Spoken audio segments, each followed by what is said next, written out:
Hey hi friends, కొత్తగా Covid కి driver వచ్చిన తర్వాత కోవిడ్ వాళ్ళు ఇచ్చే ఫుడ్ అలవాటు కదనమాట మనకు తినేకి. అలాంటప్పుడు కొత్తగా డ్రైవర్ వచ్చిన వాళ్ళు ఏం చేస్తారంటే దగ్గరలో నా మతానికి వెళ్ళి ఫుడ్ అయితే కొనేస్తారు. అలాగా సేమ్ అలానే అనమాట. ఇప్పుడు మా కోవిడ్ వాళ్ళు ఇచ్చిన ఫుడ్ తినలేక నేను పోయి బిర్యానీ అయితే కొనుకొచ్చుకున్నా. బిర్యానీ అయితే కుమ్మేద్దాం రండి. ఇప్పుడు ఇదే అనమాట నేను తెచ్చుకున్న బిర్యానీ. ఒక దినార్కి అయితే తెచ్చుకున్నాం మాకు దగ్గరలో నా మతానికి వెళ్ళి. ఇదైతే బిర్యానీలో వేసుకుని తినేకి కర్రీ, ఇవి వచ్చేసి బిర్యానీలోకి నంచుకుని తినే గడ్డి ముక్కలు, క్యారెట్, నిమ్మకాయ అండ్ ఫైనల్ గా ఒక స్పూన్. బిర్యానీ ఓపెన్ చేసిన షాక్ అయిపోయినాయి. ఇది తెల్లనమ్మ బిర్యానీ అని, ఎందుకంటే కేరళ వాళ్ళ హోటల్ అనమాట, అందుకని ఇలా ఉంది. బిర్యానీ చూసి ఇటు అనేసి ముక్కల కోసం అయితే తెగ వెతికినా. దీని అమ్మ జీవితం ఎంత వెతికినా ఒక ముక్క కన్నా ఎక్కువనే తెలియదు. ఒక దినార్ అనేసి ఒకటే ముక్క వేసినట్టున్నాడు, అది కూడా ఒక లెగ్ పీస్. ఇంకేం చేద్దాం, దొరికింది అమృతం అనుకుని నిమ్మకాయ పెట్టుకుని ఒక పట్టు కొట్టేద్దామని ఫిక్స్ అయిపోయినా.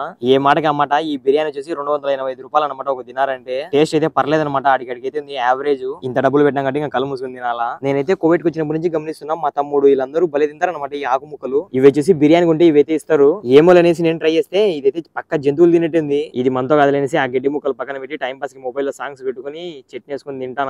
ఏ మాటగా మాట ఈ కోవిడ్ కంటే ఎప్పుడు వచ్చినానో తిండి విషయంలో అయితే చాలా ఇబ్బంది పడుతున్నా. దీని అమ్మ జీవితం ఇండియాలో ఎర్రగడ్డ కార్యం ఉందని ఇవన్నీ ఎక్కడ పోతాయో. ఇలాగైతే ఉంటుంది కొత్తలో కోవిడ్ వచ్చిన తర్వాత. ఇలాంటి మోర్ ఇన్ఫర్మేషన్ కోసం మన ఛానల్ అయితే లైక్ అండ్ సబ్స్క్రైబ్ చేసి కొద్దిగా సపోర్ట్ చేయండి. నెక్స్ట్ వీడియోతో కలుద్దాం. By by.